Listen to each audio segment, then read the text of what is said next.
네, 우리 4월 18일 일요일 해당하는 내용 같이 한번 보도록 하겠습니다. 여호와 그리고 아브라함과 맺으신 언약입니다. 네, 여호와라고 하는 하나님의 칭호가 또 등장하고요. 또 아브라함이 아브라함이 되면서 이 언약의 이제 갱신이 이루어지는데 과연 이 이름의 변화는 또 무엇을 의미하는가에 대해서 살펴보도록 하겠습니다. 창세기 15장 7절인데요. 또 그에게 이르시되 나는 이 땅을 내게 주어 소유를 삼게 하려고 너를 갈대아인의 우르에서 이끌어낸 여호와니라. 네, 그래서 이 아브라함 언약에서 특히 자주 나오는 이 하나님의 칭호가 바로 여호와입니다. 그러니까 자신을 여호와라고 소개하시면서 이 아브라함과 언약을 맺으시는데 이 여호와라는 말 속에는 과연 어떤 의미가 내포되어 있는가, 들어있는가라고 하는 거죠. 여기 이제 밑줄 그은 좀 부분을 보면요. 이름은 종종 상표와 같은 역할을 한다라고 했습니다. 그러니까 브랜드 이미지라고 할 수 있죠. 우리가 어떤 이름이나 어떤 상표를 딱 듣게 되면 거기에 연관된 이미지들이 같이 따라오게 됩니다. 예를 들어 뭐 김연아 냉장고, 뭐 김연아 에어컨 하면은 김연아가 빙판 위에 스타잖아요. 그 시원한 느낌이 같이 연상되기 때문에 이제 냉장고나 에어컨이 이제 같이 잘 팔리게 되는 거죠. 우리 교과에서는 좀 몇 명의 우리가 잘 알만한 인물들을 좀 예로 들어놓고 있습니다. 자, 아인슈타인 하면 뭐가 떠오르시나요? 네, 천재 과학자, 그쵸? 그 다음에 마틴 루터킹 주니어 하면 미국의 인권 운동가, 특별히 흑인들의 인권을 위해서 투쟁했던 사람이었고요. I have dream이라는 나는 꿈이 있습니다라는 연설로 상당히 유명한 분이십니다. 그 다음에 이제 우리 마하트마 간디는 비폭력 정신으로 인도의 독립 운동을 이끌었던 한 지도자로 저희가 기억하고 있습니다. 그리고 이제 성경의 도르가는 뭐 저희가 너무 잘 알죠. 각 교회마다 도르가 회가 있어서 또 여러 어려운 사람들을 돕는 일을 하잖아요. 성경이 도르가는 그만큼 다른 사람을 돕는 일에 정말 열심히 했던 그런 아주 아름다운 여인으로 기록되고 있습니다. 그러니까 이런 한 명 한 명의 이름을 듣게 되면 그 인물들이 했던 행동 또는 가르침, 삶의 업적들 이런 것들이 같이 떠오르고 나타나게 된다라고 하는 것입니다. 아, 그 누구 있잖아 라고 딱 말을 했을 때, 아, 그 누구 이렇게 같이 떠올릴 만한 어떤 그런 특징들을 가진 인물이라고 하는 것입니다. 저는 이제 한 명 더 좀 덧붙여 봤는데요. 우리 김대중 전 대통령 지금 이제 돌아가셨지만 저에게 상당히 감명을 준 이게 장면이거든요. 이제 내란 음모 사건 때문에 이제 억울하게 이제 감옥에 갇히게 됐고 사형 선고를 이제 받았는데 나중에 무죄로 이제 풀려났죠. 근데 사형 선고 받았을 때 이 와중에도 교도소에서 독서하는 모습입니다. 그쵸? 당장 내일 죽는다고 하더라도 오늘 책 읽는 일을 멈추지 않겠다는 저 모습이 저한테는 상당히 동기부여가 되더라고요. 아, 나도 좀 책을 열심히 읽어야 되겠구나 라는 어떤 그런 동기부여가 됐고, 아, 이분은 좀 책을 정말 사랑하고 책을 좋아하는 분이구나 라고 제가 인식이 됐던 그런 장면들이었습니다. 그래서 그 이름하고 또 연결되어서 우리가 같이 그 이미지들이 떠오른다고 하는 건데요. 아까 뭐 아인슈타인이나 마틴 루터킹 주니어나 간디나 이런 사람들 사실 우리가 알긴 알지만 정확하게 모든 내용을 다 알진 못합니다. 뭐 김대중 대통령도 마찬가지죠. 대신 이제 한국 사람이기 때문에 좀 더 우리가 이제 친숙하고 좀 더 많은 정보를 가지고 있는 게 이제 차이가 있겠습니다. 그래서 어떤 동일한 인물을 두고서도 각자가 떠올리는 이미지나 느낌이 다를 수도 있어요. 그러니까 예를 들면 이런 겁니다. 아인슈타인이라는 사람을 그냥 아무도 모르는 그냥 어느 정도 아는 사람이 떠올리는 것과 아주 가까이 곁에서 보고 이렇게 했던 가족들이 또 그 사람을 추억하고 기억하는 것은 아마도 다를 것입니다.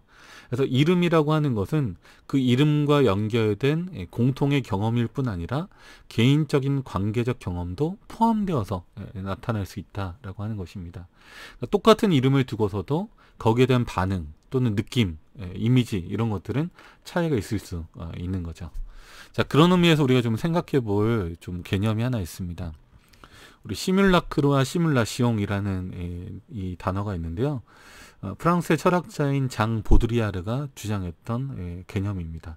무슨 내용이냐면 제가 이제 좀 어려운 단어 꺼내서 좀 죄송한데, 그러니까 어떤 사람이 진짜 이제 그 존재가 있다면 그 존재가 투영돼서 나타나는 또 거울 같은 이미지, 그리고 그게 이제 가상의 이미지가 전달되고 전달되고 전달되면서 복제되면서 새롭게 형성되어진 가상 이미지가 있다라고 하는 것입니다. 예, 그래서 본래 그 사람하고는 전혀 다른 하나의 가상적인 이미지도 형성될 수 있다는 건데요.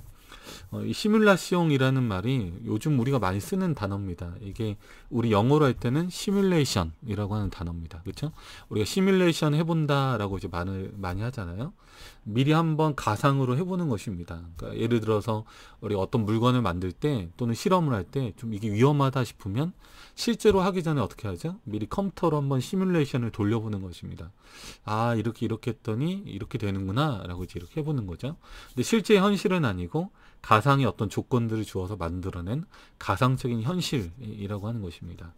근데 때로는 이 만들어진 가상적인 이미지가 실제 어떤 이미지하고 전혀 달라서 우리가 잘못 어떤 개념이나 이미지를 형성하는 경우도 있기 때문에 이 부분에 대한 주의가 좀 필요하다라고 하는 것입니다. 그러니까 만들어진 이미지를 주의하라라고 하는 거죠. 우리가 사는 이제 시대에 특히 가짜 뉴스가 참 많습니다. 그러니까 예를 들면 이런 겁니다. 똑같은 사람이 있는데 그 사람에 대해서 어느 누가 악의적으로 나쁜 소문을 퍼뜨리게 되면 그 전에 그 소문을 듣기 전과 후가 어떨까요? 예, 완전히 달라지는 것입니다. 그게 가짜 뉴스라는 걸 모르고 우리가 만약 그걸 이제 들었다면 저 사람 저렇게 나쁜 사람이었어? 라고 이제 이렇게 되는 거죠. 그러니까 하나님에 대해서도 마찬가지인 게 오늘날 수많은 종교 안에서 특히 기독교 안에서도 사이비 종교들 또 잘못된 어떤 이 종교 믿는 사람들이 하나님을 그릇되게 나타내는 경우가 많이 있다는 것입니다. 예를 들면 우리가 성경에 영원히 불타는 지옥은 없습니다. 그렇죠? 근데 그 영원히 불타는 지옥의 개념을 가지고 있는 개신교인들은 하나님의 심판에 대한 아주 큰 두려움이 있습니다. 그렇기 때문에 하나님을 어떻게 보는 걸까요? 굉장히 무서운 하나님, 두려운 하나님으로 인식할 수밖에 없다는 거죠. 그렇기 때문에 우리는 하나님의 이름을 정확히 안다. 또 하나님을 우리가 정확히 이해한다라고 하는 건 무엇일까요? 이런 잘못된 성경에 대한 이해를 걷어내고 올바르게 하나님과 우리가 대면해서 하나님이 어떤 분이신지를 우리 개인적인 어떤 연구와 또 경험을 통해서 바르게 알아가는 그런 경험이 필요하다라고 하는 것입니다.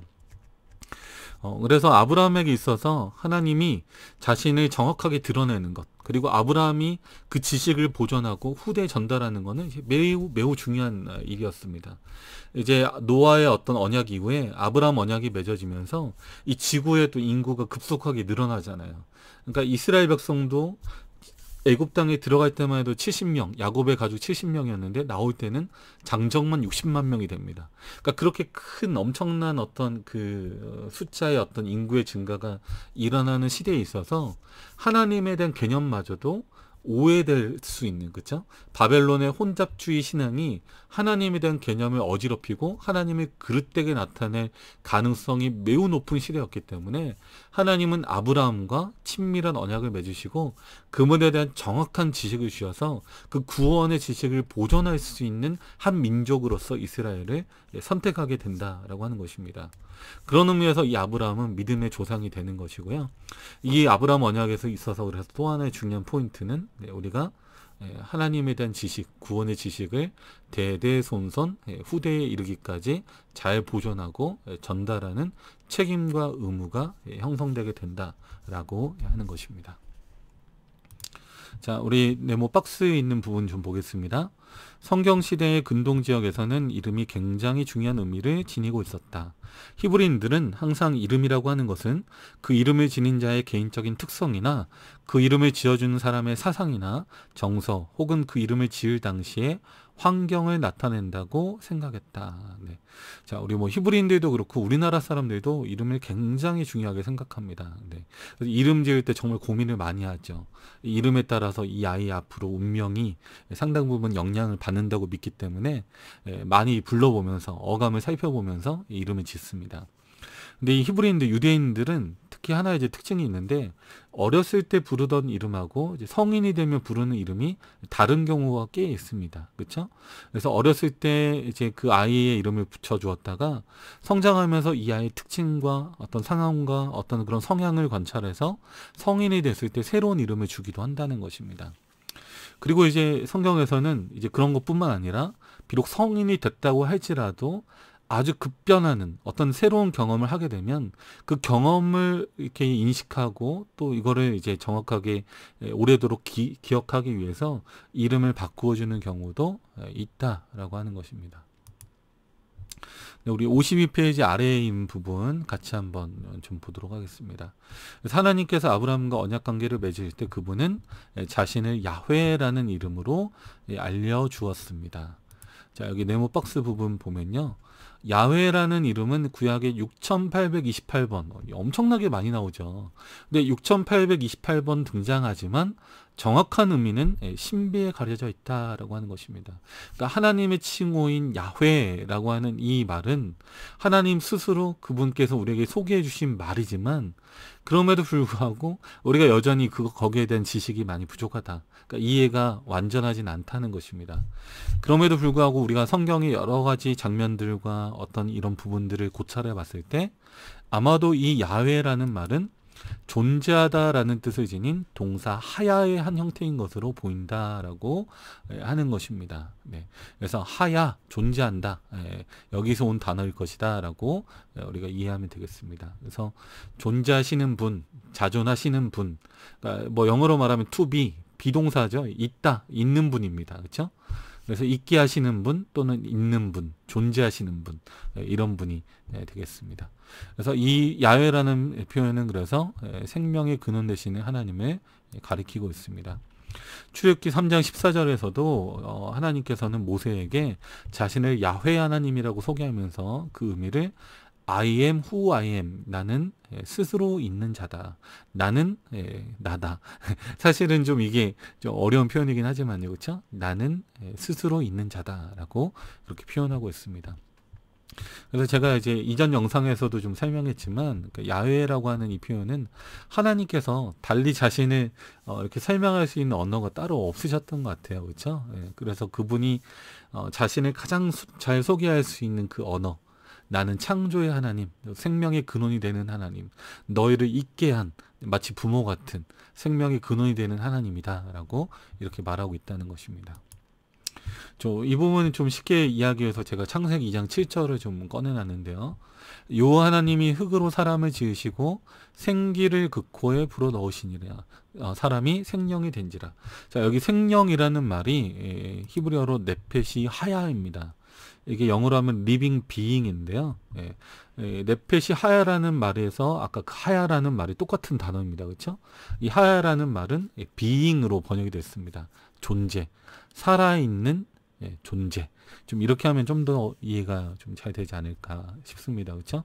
그러니까 하나님, 우리 인간은 하나님의 호흡을 통해서 하나님께 주신 생명의 기운을 통해서 생령이 됐다면 하나님은 생명 그 자체이신 분, 그냥 스스로 존재하시는 분이다. 그러니까 피조물이 아니시고 그분은 피조물을 창조하신 창조주이시다라고 이해하면 좋겠습니다. 네, 우리 히브리어로 이제 네 글자로 이렇게 표현이 되는데요. 원래 히브리어는 이제 모음 표기가 없습니다. 자음으로만 돼 있고 이제 모음 표기는 나중에 이제 후대에 이르러서 우리가 좀 읽기 편하도록 편의상 이제 붙여놓은 것이기 때문에 이제 예전의 히브리어는 다 자음으로만 돼 있었다는 거. 그래서 때때로 그 표기법 또는 그 음을 읽는 것이 정확하지 않은 부분들이 있다는 거, 좀 이런 부분도 좀 기억하면 좋겠고요. 자, 이게 이제 야훼라고 하는 우리가 히브리어 단어입니다. 자, 원래는 이제 모음을 빼고 자음만 표현했을 때 이 네 글자를 하나님의 이름을 표현하는 네 개의 문자라는 의미에서 신명, 하나님의 이름을 나타내는 사문자, 네 개의 문자라고 해서 신명사 문자 이렇게 했고요. 영어로는 테트라그라마톤, 그렇죠? 아주 위대하고 큰 네 개의 문자다라고 이제 표현하고 있습니다. 그래서 예전에 이제 히브리인들은, 이제 유대인들은 그래서 야훼라는 명칭이 나오면 야훼라고 부르지 않고 항상 아도나이라고 바꿔서 불렀습니다. 이게 이제 관습적으로 이렇게 하나님을 경외하고 하나님을 높이기 위해서 했던 하나의 어떤 관습이었습니다. 그러니까 야훼 대신에 나의 주님, 아도나이라는 말로 불렀다는 거죠. 근데 이제 최근에 이제 제가 이거 좀 보면서 이상하다. 왜 여호와라는 말은 그럼 어떻게 나왔을까? 야훼라고 읽든지 아니면 아도나이라고 이제 바꿔서 읽든지 해야 되는데, 여호와는 뭐지? 또 영어로는 더 이상합니다. 제호바라고 돼 있어요. 이건 대체 어떻게 나온 말일까라고 이제 제가 좀 살펴봤더니, 아도나이를 읽던 그 독법, 그쵸? 아도나이에 해당하는 그 모음을 그대로 그 야훼라는 그 단어에다가 붙여서 읽다 보니까 오해하게 됐다는 것입니까? 원래 표기법이 아니라 아도나이에 대한 표기법, 모음을 그대로 야훼에다가 갖다서 붙이다 보니까 이게 예호바, 그죠? 또는 영어로 제호바라는 표현으로 바뀌게 됐다라고 하는 것입니다. 그러니까 야훼를 아도나이로 바꾸어 읽던 독법을 착각해서 그 모음을 그대로 붙이다 보니까 예호바라는 명칭이 탄생하게 됐다. 이 정도 좀 유래를 저희가 알면 되겠습니다. 우리 다음입니다. 나의 삶 속으로인데요. 하나님께서 직접 설명하신 야훼라는 이름의 뜻은 무엇이며 그 속에는 어떤 의미가 담겨 있을까요? 이 의미는 우리가 지금 계속 살펴봤지만, 나는 스스로 있는 자다, 자존자 하나님이다 라고 하는 것이고, 제가 이제 좀 더 쉽게 그냥 우리말로 부른다면 저는 좀 생명 하나님이라고 좀 부르고 싶어요. 우리에게 생명을 주신 하나님이다 라는 말로 이해하면 좀 좋지 않을까라고, 그러니까 생명의 근원 그 자체가 되신 하나님, 이렇게 부르면 좋을 것 같습니다. 자, 적용 부분입니다. 하나님의 이름에 담긴 뜻이 그대에게 어떤 의미로 다가오나요? 이런 위대하신 하나님께 믿음으로 나아갈 준비가 되어 있습니까? 네. 우리 아까 야훼라는 말이 하야에서 왔다 그랬잖아요. 내 생명의 근원이 되시는 분, 그분에 대한 어떤 감사함, 또 그분께 영광 돌리고자 하는 우리의 마음으로, 마치 유대인들이 아도나이라고 불렀던 것처럼 우리도 나의 주님이라는 신앙과 믿음으로 나아가면 좋겠습니다. 네. 여기 아까 이제 예호바라고 변하게 된 계기 한번 말씀드렸는데, 그렇죠? 1381년 도미니코 연 마르티누스의 저술에서 최초로 아도나이로 읽던 독법을 야훼에다가 그대로 적용하는 오류를 범한 게 있었고요. 16세기 이후에 종교개혁 전통 안에서 이게 확산되었습니다. 하지만 현재 가톨릭 교회와 개신교 대부분의 교회는 이 오류를 바로잡고 있다고 합니다. 최근에 영어 성경은 이 하나님의 이름 야훼가 나오면 롤드, 주님이라는 말로 바꾸어 적고 있는데, 이것은 아도나이라고 불렀던 유대인들의 독법을 따라가는 것이라고 합니다. 그래서 우리가 야훼 하나님이 나올 때는 나의 주님이라는 고백으로 하나님께 돌려드리면 제일 좋겠습니다. 네, 우리 영감의 교훈 보겠습니다. 하나님의 거룩한 이름을 손상시키지 말라. 이 이름은 하늘의 천사들에 의하여 타락하지 않은 세계의 거민들에 의하여 거룩히 여김을 받는다. 그래서 우리 십계명에도 하나님의 이름을 망령되 일컫지 말라라는 말이 있잖아요. 그러니까 그 뜻은 단순히 함부로 부르지 말라, 뭐 이런 것도 되겠지만, 그분의 이름을 잘못 오해하게 만드는 잘못된 개념들이나 잘못된 사상들을 가르치는 일은 해서는 안 된다는 것이고, 또 우리 행동과 우리의 모습 속에서 또 하나님이 영광 받으시기도 하고 또 욕을 먹기도 하기 때문에, 우리가 그분의 이름을 손상시키지 않은 그런 사람들이 되었으면 하는 그런 바람이 여기 담겨 있다라고 생각합니다. 에레미야 9장 24절에 보면, 자랑하는 자는 이것으로 자랑할지니 곧 명철하여 나를 아는 것과 나 여호와는 인애와 공평과 정직을 땅에 행하는 자인 줄 깨닫는 것이라. 나는 이 일을 기뻐하노라. 여호와의 말이니라. 그래서 야훼 하나님의 어떤 품성, 또 그분에 대한 지식을 우리가 정확히 알아서 하나님을 정확히 나타내는 것이, 또 그분의 품성과 사랑을 세상에 전달하는 것이 바로 그분의 이름을 높이는 방법이라는 것을 우리가 기억하면 좋겠습니다. 네, 다음 우리 4월 19일 월요일 엘 샤다이라고 하는 칭호입니다. 정말 이거는 강력합니다. 느낌 자체가 세요. 센 단어입니다. 우리 창세기 17장 1절에 있는 말씀인데요. 아브라함이 99세 때 여호와께서 아브라함에게 나타나서 그에게 이르시되 나는 전능한 하나님이라. 너는 내 앞에서 행하여 완전하라. 그래서 17장 1절에 하나님께서 나타나셔서 자신을 소개할 때 전능한 하나님, 바로 이 칭호가 엘 샤다이라고 하는 바로 그런 칭호라고 하는 것입니다. 자, 여기 밑에 보면 여호와께서는 전에도 아브라함에게 여러 번 나타나신 적이 있었어요. 이 가로 안에 있는 성경책들 보면 다 여호와라고 하는 칭호로 나타나셨습니다. 여기 창세기 12장 1절 여호와께서 아브라함에게 이르시되, 그 다음 창세기 12장 7절 여호와께서 아브라함에게 나타나 가라사대. 그리고 창세기 13장 14절 여호와께서 아브라함에게 이르시되, 창세기 15장 1절 여호와의 말씀이 이상 중에 아브라함에게 임하여 가라사대. 창세기 15장 7절 나는 너를 갈대아 우르에서 이끌어낸 여호와로라 돼 있고요. 창세기 15장 18절 여호와께서 아브라함으로 더불어 언약을 세워라고 이제 계속해서 여호와라는 이제 칭호로 가다가 17장 1절에서 갑자기 엘샤다이라고 하는 전능하신 하나님이라고 하는 칭호가 나타나고 있다라고 하는 것입니다. 그래서 우리는 이 칭호에 대해서도 한번 살펴볼 필요가 있는 것 같아요. 여호와라는 칭호에 대해서 우리가 좀 살펴봤다면 대체 엘샤다이라고 하는 이 칭호는 무엇을 의미할까? 그리고 왜 하나님께서는 이 순간에 그 칭호를 사용하셨을까라고 하는 것입니다. 전능한 하나님이라고 하는 칭호는요, 우리 셈족 언어에서 하나님을 뜻하는 엘하고 또 전능한으로 주로 번역되는 샤다이라고 하는 말이 합쳐진 단어라고 할 수 있습니다. 그래서 이 칭호가 쓰여질 때는 인간의 연약함과 대조로 이르는 하나님의 전능하심이 강조되어 있는 그런 말이라고 하는 것입니다. 그래서 인간은 때로 실수하고 잘못하고 우리가 주저앉는 때가 많지만 하나님께서는 항상 우리 곁에 계시고 그 언약에 신실하신, 또 그 언약의 약속을 지켜가시는 그런 능력 있는 하나님이다라는 사실을 아브라함에게 다시 한번 확신시켜주는 그런 모습이라고 하는 거고요. 이제 여기 이제 17장 1절에 99세 때라고 했기 때문에, 그렇죠?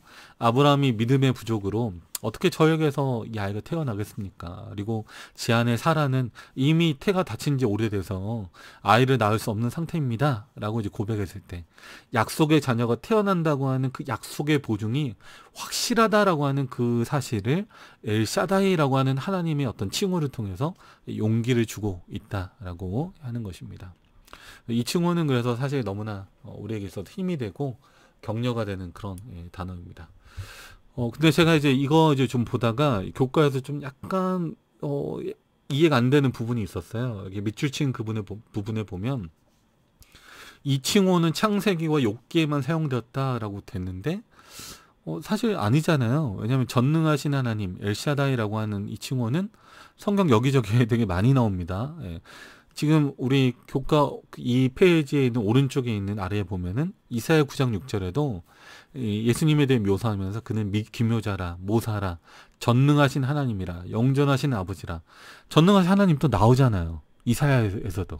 여기 말고도 전능하신 이가 되게 많이 나와요.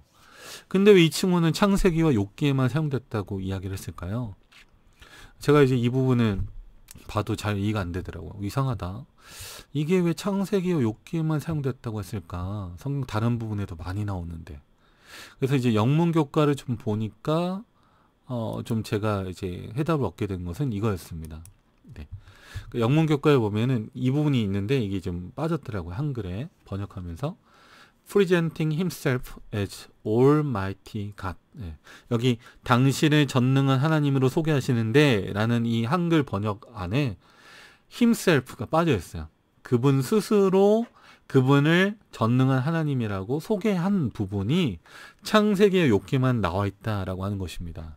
그러니까 다른 성경에 있는 부분은 다 그러니까 우리 인간 차원에서 인간이 하나님을 좀 언급하면서 그분은 전능하신 하나님이다라고 말한 부분이고, 창세기와 욥기에서만큼은 직접 하나님이 본인 스스로 자신을 전능하신 하나님이라고 말하고 있는 어떤 예외적인 부분이 이 안에서 나타난다고 하는 것입니다.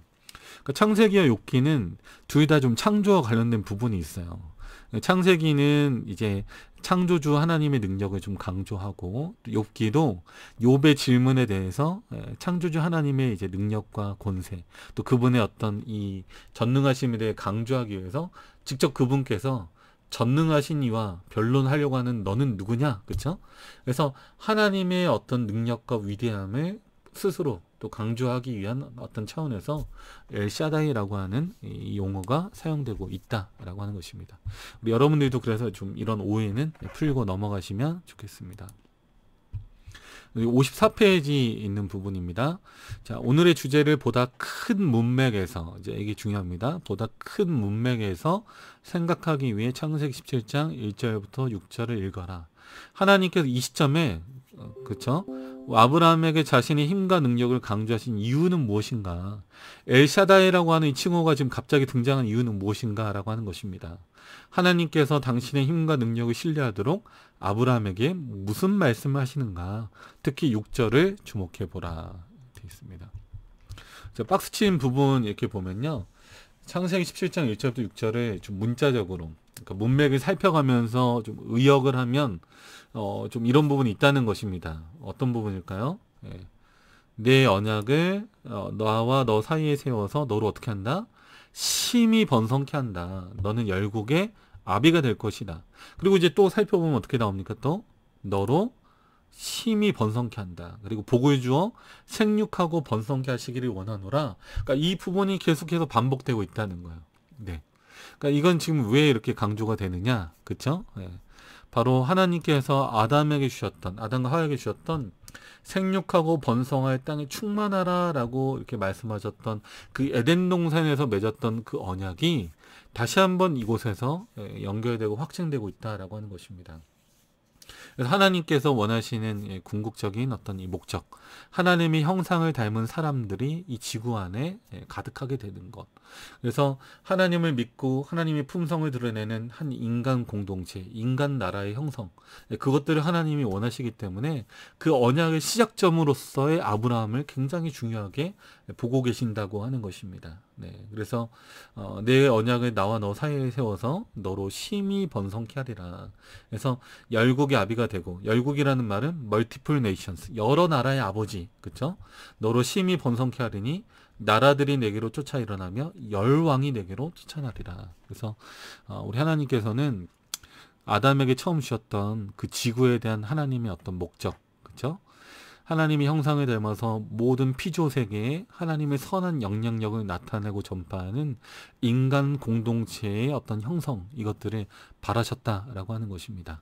그래서 생육하고 땅에 번성하라, 충만하라 라는 명령이면서 하나님의 그 사랑의 순환이 우리 인간 공동체 안에서 나타나고 또 모든 피조 세계에 함께 그 영향력이 펼쳐지는 그런 모습을 보기를 원하신다라고 하는 것입니다.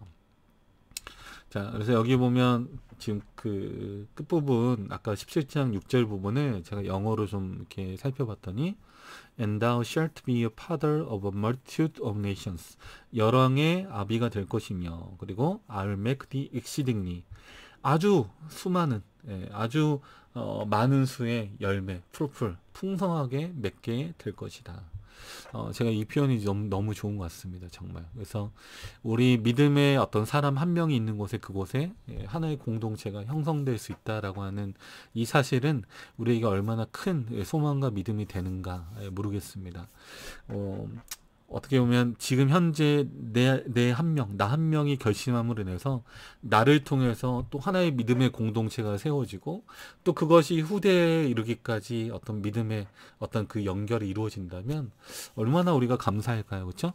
이게 이제 생물학적으로도 그렇고 또 영적으로도 우리 교회 안에서 내가 제자 훈련했던 사람이 또 다른 사람을 또 하나님께 인도하고, 또 그렇게 해서 하나의 공동체, 하나의 소그룹이 형성될 때 이 모습이 하나님 앞에서 얼마나 아름다운 모습인가 라고 하는 것입니다.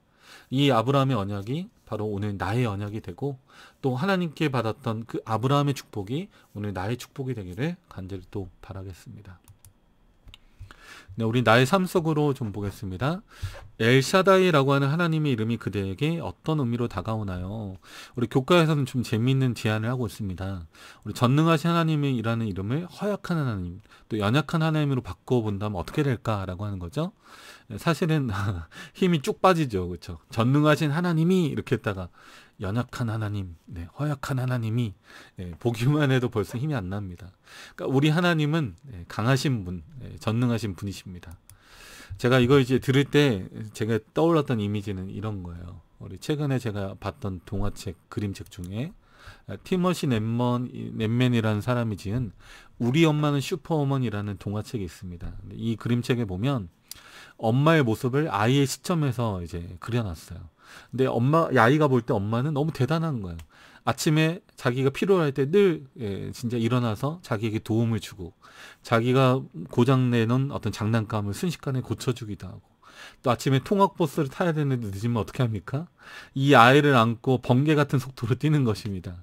이 아이를 챙겨가지고 준비물을 챙기고 그 다음에 필요한 것들 챙겨서 아이를 안고 뛰는 이 엄마의 모습이 슈퍼우먼 같다라고 하는 것입니다. 그래서 우리가 여자는 약하지만 어머니는 강하다라는 말을 쓰죠. 저는 그래서 이 부분에서 원래부터 강하신 주님이시지만 우리 인간의 구원을 위해서 우리를 살리시기 위해서 그분은 더 큰 능력으로 역사하기 원하신다라고 하는 것입니다.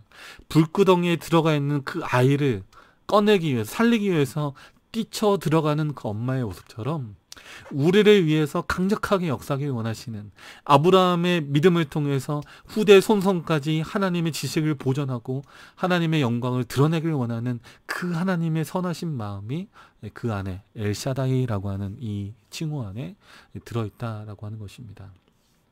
마치 아이의 모든 필요에 대하여 최대한의 능력으로 도와주길 바라는 엄마처럼 우리 엘샤다이 하나님은 우리 엄마의 모습처럼 슈퍼우먼처럼 우리에게 가까이 계시다 라고 하는 사실을 기억하면 좋겠습니다.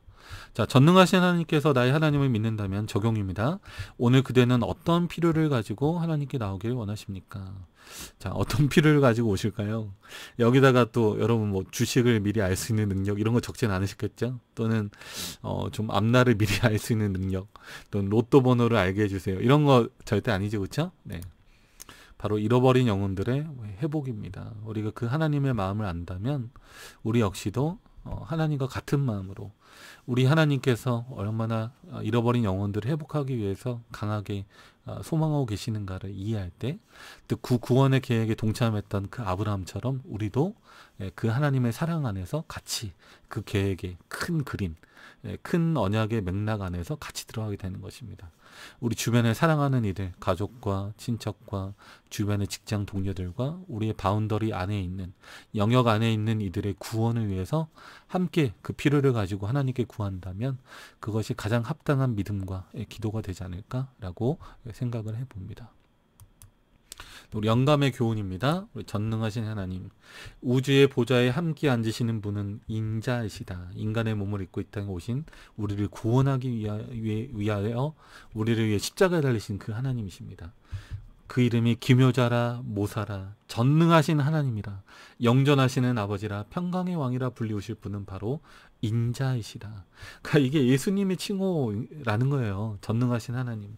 그러니까 전능하신 하나님 엘샤다이는 저 먼 하늘에서 강한 이미지만 가지고 거기서 멈춰가지고 야 니네 좀 잘해봐라 이렇게 하는 분이 아니시고 그분의 한없는 사랑을 가지고 우리 곁에 오셔서 우리를 격려하시고 우리를 위해 희생하시고 우리를 살리기 위해서 고통당하시는 바로 그 하나님이 엘샤다이 하나님이다 라고 하는 사실을 우리 기억하면 좋겠습니다. 그래서 예수님께서는 우리를 위해서 하늘 법정에서 우리를 위해 변호하시는 하나님. 이 사진의 그림에 보면 되게 감동적이잖아요. 우리 어깨에 그분의 손을 얹으시고 그 다음에 십자가에 못 박히신 당신의 손을 들어서 하나님, 제가 이 영혼을 위해서 십자가의 희생을 치루었습니다. 이 영혼은 이 주님의 사랑하는 아들은 주님의 십자가의 공로를 믿고 믿음으로 그것을 받아들였습니다. 하나님, 이 아들을 주님 받아주십시오라고 하는 예수 그리스도의 놀라운 변론이 우리 하늘 법정에서 지금 이루어지고 있다는 사실을 우리가 믿음으로 받아들이게 되었으면 좋겠습니다. 우리 이사야 9장 6절 7절 너무 감동적이라서 좀 더 살펴보면요. 이는 한 아기가 우리에게 낳고 한 아들을 우리에게 주신 바 되었는데 예수님이죠. 정사를 메었고 기묘자라 모사라 전능하신 하나님이라 영존하시는 아버지라 평강의 왕이라 그러면서 이사야 9장 7절 마지막 부분 이어지는 부분 마지막에 만군의 여호와의 열심히 이를 이루시리라. 너무 감동적이죠. 왜냐하면 6절에서 엘샤다이 나오잖아요. 근데 7절에서는 마지막 부분을 여호와의 열심히 일을 이루신다. 그러니까 그분은 우리를 만드신 창조주 하나님이시면서 우리를 구원하고 이 언약을 지키시고 성취하기 위해서 강하신 능력으로 우리를 위해서 역사하실 전능하신 하나님 엘샤다이, 우리를 위해서 인간의 몸을 입고 이 땅에 오실 십자가의 하나님, 우리를 구원하시는 그 놀라운 사랑의 하나님이다 라고 하는 것입니다. 사실 제가 너무 감동적이어서 약간 흥분했는데 그만큼 이 성경절을 볼 때마다 하나님의 감동이 우리 안에 들어옵니다. 네, 우리 4월 20일 아브라함에서 아브라함으로입니다. 그러니까 이름의 이제 변화, 특별히 이제 하나님의 칭호를 좀 앞에서 살펴봤다면, 그럼 아브라함은 왜 이런 칭호, 이름의 변화가 있었는가라고 하는 것들을 좀 살펴보겠습니다. 자, 이름은 항상 여러 가지 중요한 의미가 있죠. 특별히 셈족에게 있어서 이름은 영적으로 대단히 중요한 의미를 지니고 있었다라고 하는 것입니다.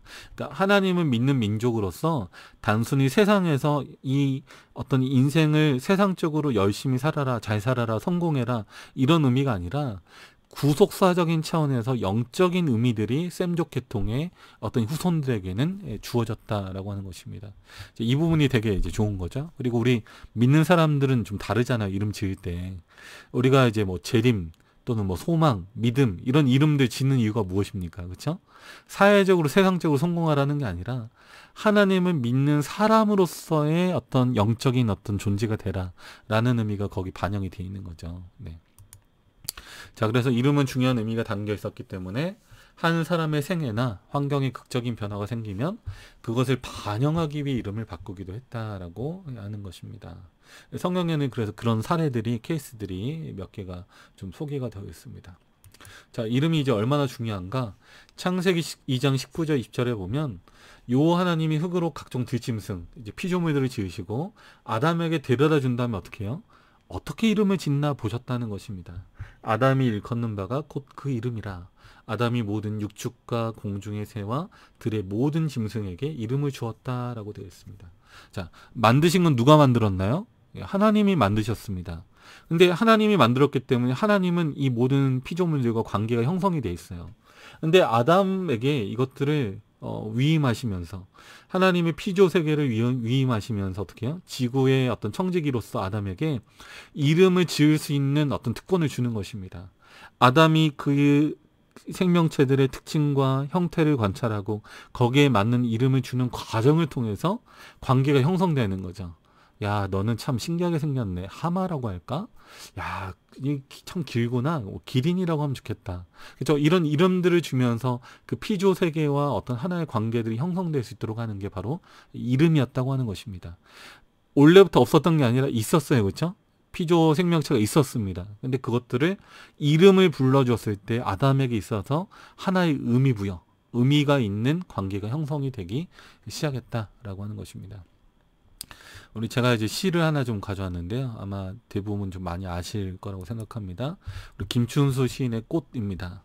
내가 그의 이름을 불러주기 전에는 그는 다만 하나의 몸짓에 지나지 않았다. 내가 그의 이름을 불러줬을 때 그는 나에게로 와서 꽃이 되었다.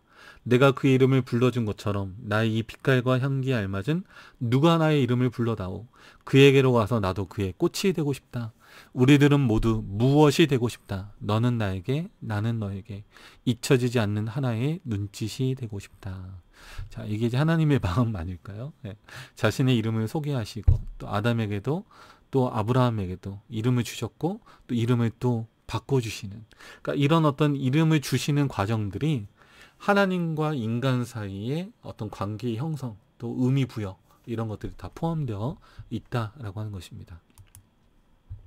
자, 다음의 구절들을 찾아보라. 어떤 상황을 이야기하고 있는가? 또 그 상황 속에서 이름이 바뀌게 된 이유는 무엇인가?입니다. 우리 첫 번째 창세기 32장 28절은 야곱이 이스라엘로 바뀌게 된 사건입니다. 야복강에서 기도의 씨름을 한 뒤에 이름이 바뀌었는데요. 원래 야곱의 의미는 속이는 자였지만 이 야복강가의 기도의 씨름 후에는 하나님과 겨루 이긴 자라고 하는 이스라엘이라고 하는 칭호를 얻게 됩니다. 자, 그리고 이제 창세기 41장 45절 요셉의 이름을 사브낫 바네아라고 이제 바꿔주는데 이 이름은 이집트식 이름입니다. 요셉이 이제 애굽의 총리까지 올라갔기 때문에 이집트의 파라오가 요셉의 이름을 이집트식으로 바꿔주는 이름입니다. 근데 요셉은 이제 원래는 더함, 그가 더하신다라는 뜻인데 사브낫 바네아라는 이름의 뜻은 야훼 하나님께서 그의 이야기를, 그를 듣고 계신다라고 하는 의미입니다. 비록 이집트식으로 바뀌긴 했지만 어떻죠? 여전히 하나님에 대한 경외하는 마음이 거기 담겨 있는 모습을 볼 수 있습니다. 자, 다음 다니엘서 1장 7절입니다. 환관장이 그들의 이름을 고쳐 다니엘은 벨드사살이라고, 하나냐는 사드락이라고, 미사엘은 메삭이라고, 아사랴는 아벳느고라 하였더라. 자, 이게 다니엘서에 있는 이 사건이 좀 마음 아픈 사건입니다. 여기 보면 다니엘은 원래 하나님은 나의 심판자라는 의미인데 벨드사살로 바꿔버렸어요. 베리어 왕을 보아소서. 말도 안 됩니다. 그렇죠? 네, 그 다음에 하나냐라는 이름은 하나님은 은혜로우시다라는 뜻이었는데 이거를 사드락, 바벨론 땅의 여신 아쿠의 명령이다. 야, 진짜. 그쵸? 그리고 미사엘은 누가 하나님과 같은가? 라는 뜻이었는데, 메삭, 바벨론 땅의 여신 아쿠와 같다. 너무 심한 거 아닙니까? 그쵸? 누가 하나님과 같은가? 였는데, 그걸 어떻게 해요? 하나님과 대적할 신은 없다라고 이제 이름이, 원래 그 이름이었는데, 세상에 바벨론 땅의 여신 아쿠와 같다. 아쿠가 과연 하나님과 동급인가요? 이런 말을 하면 안 되겠죠. 그리고 아사랴는 하나님이 도우셨다라는 이름을 아벳느고, 바벨론의 신 느고의 종이라는 이름으로, 말도 안 되는 이름으로 바꿔버립니다.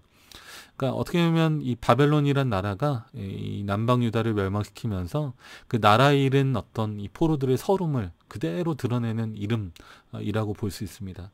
성경에도 진자는 이긴 자의 종이 된다라고 했는데 바로 그런 아픔이 여기 담겨 있습니다. 그래서 똑같이 이방 나라였지만 요셉의 이름은 여전히 여호와를 경외하는 이름인 반면에 다니엘과 세 친구들의 이름은 여호와를 경외하는 이름이 아닌 것입니다. 그러니까 그 이유는 무엇일까요? 네, 1장 7절에 보면 환관장이 그들의 이름을 고쳤기 때문입니다. 요셉의 이름은 요셉이 하나님의 감동된 사람이라는 걸 경험했던 이집트의 파라오가 고쳐주었다면 환관장은 아직 그들이 어떤 존재인지를 모르는 상태에서 아직 그들의 하나님을 알지 못한 상태에서 전혀 영적이지 않은 마음으로 이름을 지었기 때문에 이런 말도 안 되는 이름으로 바꿔버렸다라고 하는 것입니다. 그래서 우리가 이제 어떤 가치관을 가지고 세상을 사느냐가 매우 중요합니다. 그래서 우리가 이름 붙이는 거, 또 우리 주변에 있는 사물들과 관계를 이제 형성하는 데 있어서 영적인 가치관을 소유하는 게 매우 중요하다라고 하는 것입니다. 우리 삼육대학교에도 가면은 건물들 이름이 다 뭐 다니엘관, 또 요한관, 그 다음에 뭐 에스라관, 뭐 이런 이름으로 다 붙었잖아요. 이게 다 뭡니까? 그러니까 성경 이름들, 다른 좋은 이름들 많잖아요. 그쵸? 붙일 수 있는데도 성경의 이름들을 붙인 것은 바로 삼육대학이 하나님의 대학이고 또 하나님께서 운영하신 대학이라는 그 사상을 건물들의 이름 안에도 같이 투영해서 붙여놓고 있다라고 하는 것입니다. 그래서 영적인 가치관의 사람들은 모든 것들을 영적인 가치관으로 운영하게 된다는 거, 그렇게 관계의 형성을 해 나간다는 거 기억하면 좋겠습니다. 자, 그래서 하나님께서는 칭송받는 아비라는 뜻을 가진 아브라함을 열국의 아비를 뜻하는 아브라함으로 계명해 주셨다라고 하는 것입니다. 그래서 언약의 관점에서 이제 믿음의 조상이 될 아브라함을 그 이름으로 바꾸어 주심으로 하나님에 대한 하나님의 열망과 또 전 세계를 구원하고자 하는 하나님의 놀라운 소망이 이 안에 담겨 있다라고 하는 것입니다. 자, 나의 삶 속으로 부분입니다. 창세기 17장 6절을 읽어보십시오. 아브라함의 이름을 아브라함으로 바꾸신 이유는 무엇일까라고 하는 것입니다. 자, 여기 이제 사진에 보시면요, 재밌는 게 있습니다. 자, 여기 병원이 있는데 뭐라고 이름이 되어 있죠? 동탄, 삼성, 이비인후과. 이비인후과랑 삼성이 무슨 상관이 있을까요? 네, 아무 상관 없는데, 그쵸? 그 다음에 여기 학원 이름 보시면 삼성 영어. 왜 삼성을 붙여놨을까요? 우리 삼성이 가지고 있는 브랜드의 이미지를 그대로 가져와서 차용하는 것입니다. 마치 삼성이 우리나라 업체 중에 또 브랜드 중에 최고라는 이미지가 있는 것처럼 그 이미지를 가져오면 마치 우리 병원도 우리 학원도 최고가 될 수 있을 거다라는 바람으로 그렇게 붙이는 것입니다. 자, 그리고 기업들 보면 이름 바꾼 기업들 많습니다. LG는 원래 옛날에 골드스타였고요. 그 다음에 한화는 원래 한국화약이었습니다. CJ는 제일제당이었고 아모레퍼시픽은 원래 태평양이었습니다. 근데 좀 더 세련된 기업 이미지를 주기 위해서 이름을 바꾼 것입니다. 자, 연예인들 중에서도 이름 바꾼 연예인들 많죠. 송승헌 씨는 원래 송승복이었대요. 이제 복자도 사실 나쁘진 않지만 좀 더 자신의 세련된 이미지를 위해서 송승헌으로 바꿨다고 하고요. 장신영 씨 이름이 좀 재밌습니다. 원래 장신자였대요. 교회 목사님께서 훌륭한 교회 신자가 되라 그래가지고 장신자라고 붙여주셨는데 나중에 연예인을 하려고 하다 보니까 배우가 되려고 하다 보니까 이름이 좀 이게 안 맞다 생각해서 이제 연예인으로 성공하기 위해서 장신영이라고 이름을 붙였다고 합니다. 그다음 배우 임시완 씨는 원래 임웅재였는데 좀 발레에서도 발레할 때 제일 좀 잘하는 사람을 우리 수완, 백조라고 하잖아요. 그러니까 수완이라고 하는 그 영어 단어를 좀 어감을 따가지고 임시완으로 이렇게 이름을 지었다고 합니다. 자, 세상의 기업들과 연예인들은 사회적 성공을 위해 이름을 바꿉니다. 그러나 하나님께서는 언약의 바탕 위에서 우리에게 새로운 이름을 주신다고 하는 것입니다. 사회적인 세속적인 이익과 성공이 아니라 하나님과의 가치, 하나님과의 관계를 가장 소중하게 여기는 좀 우리 모두가 되었으면 좋겠습니다. 그래서 아브라함의 이름을 아브라함으로 바꾸신 이유는 하나님의 구원의 계획, 영적인 그 언약의 어떤 목적성이 그 이름 안에 들어가 있다라고 하는 것입니다. 우리 예를 들어 제가 이름이 믿음 또는 뭐 정직이라는 이름이라면 나쁜 짓 할 수 있을까요? 예, 하면 안 되겠죠. 자, 이 믿음 목사님이 믿음 없는 행동을 했습니다. 이게 말도 안 되죠. 그러니까 이런 것들을 이제 이 이름 안에 담아서 표현해 놨다고 하는 거고요. 당시까지만 해도 이 약속의 후사, 아이를 갖지 못했던 이 아브라함에게 당신의 하나님의 약속을 확증하기 위해서 하나님의 능력으로 그 이름을 주셨다라고 하는 것입니다. 자, 적용 부분인데요. 우리에게 주어진 재림 성도라는 이름에 합당한 삶을 살기 위해 우리는 어떤 노력을 해야 될까요? 제가 성경책을 하나 넣습니다. 사도행전 11장 26절 제자들이 안디옥에서 비로소 그리스도인이라 일컬음을 받게 되었더라.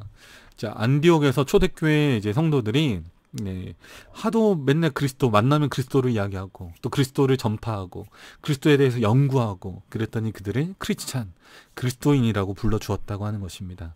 자, 우리가 재림 성도라면 어떻게 될까요? 예수님의 재림을 기다리고 예수님의 재림을 연구하고 예수님의 재림을 날마다 이야기하고 전파하는 그런 성도가 되어야 비로소 우리가 재림 성도라고 할 수 있을 것입니다. 네. 자, 우리 영감의 교훈에 보면 아브라함의 계명 배경입니다. 네. 가나안에 유한 지 벌써 25년이 되었을 때 나타나셔서 너는 열국의 아비가 될 것이다 라는 믿음으로 이 이름을 주셨다라고 하는 것입니다. 우리 이재철 목사님 지은 회복의 신앙이라는 책에 보면 이런 말씀이 있습니다. 종교는 자기 부인이 있으면 고등 종교로 분류가 된대요. 근데 자기 부인이 없으면 하등 종교, 즉 미신이 된다고 합니다. 회개는 입으로 시작할 수 있으나 그 마지막은 행동으로 끝나는 것이라고 하는 것입니다. 아브라함이 아브라함 되었던 것은 그가 믿음으로 끝까지 하나님과의 약속을 성취하길 원하시는 하나님의 마음이 그 안에 담겨 있다라고 하는 거 우리가 보면 좋겠습니다. 그리고 요한복음 12장 24절에 하나를 미리 땅에 떨어져 죽지 않으면 하나를 그대로 있고 죽으면 많은 열매를 맺는다. 그래서 아브라함에게 있어서 그 이름은 그가 믿음의 조상이 되어서 자신을 이 믿음의 조상으로서 전적으로 하나님을 경외하고 신뢰하는 사람으로서 이 언약 안에 서 있기를 바라는 하나님의 마음이 담겨 있고요. 아브라함 스스로도 그 이름을 받아들이면서 자신의 지경의 확장, 그동안에 어떻게 보면 그동안에 이제 자기 주위에 있는 식구들, 가족들을 돌보는 한 명의 어떤 족장이었다면 이제는 자신이 후대 손선, 믿음의 어떤 공동체를 이루는 그 공동체의 어떻게 보면 시작이 되는 그런 지경의 확장을 뜻하는 이름이 바로 아브라함이었다라고 하는 것입니다. 그래서 우리가 이 이름을 좀 기억하시면서 우리도 우리의 어떤 작은 바운더리에서 점점 우리의 선한 영향력이 확장되어서 이 아브라함처럼 더욱 큰 하나님의 언약 안에 또 그 구원의 역사 안에 같이 들어갈 수 있는, 그리고 그 역할을 감당할 수 있는 우리가 좀 되었으면 좋겠습니다. 그래서 베드로도 마찬가지잖아요. 조약돌이라는 이름을 반석이라는 이름으로 바꾸셨던 것처럼 우리 한 명 한 명을 더 큰 가능성으로, 더 큰 언약의 대상으로 봐주시는 그 하나님의 모습을, 하나님의 사랑을, 그 마음을 우리가 받아들이게 된다면 우리도 연약한 인간 이종수가 아니라 하나님 안에서 위대한 일을 할 수 있는 믿음의 사람 이종수가 되는 또 이런 경험이 있기를 다들 소망하는 것입니다. 그렇죠? 그래서 여러분들이 좀 그런 이름들이 필요한 것 같아요. 저도 제가 그 개인적으로 이메일이나 어떤 이 별명을 지을 때는 항상 학사 에스라라는 말을 자주 쓰거든요. 성경의 에스라 같은 좀 학사, 성경을 잘 가르치는 사람이 되고 싶다는 이제 저의 바람인데, 여러분들도 하나님 안에서 더 큰 지경의 확장이 이루어지는 그런 경험이 있기를 소망하겠습니다. 자, 오늘 화요일 내용까지 좀 진행을 했고요. 우리 이어서 수요일부터 금요일까지 내용 또 이어서 다음 영상에서 진행하도록 하겠습니다. 감사합니다.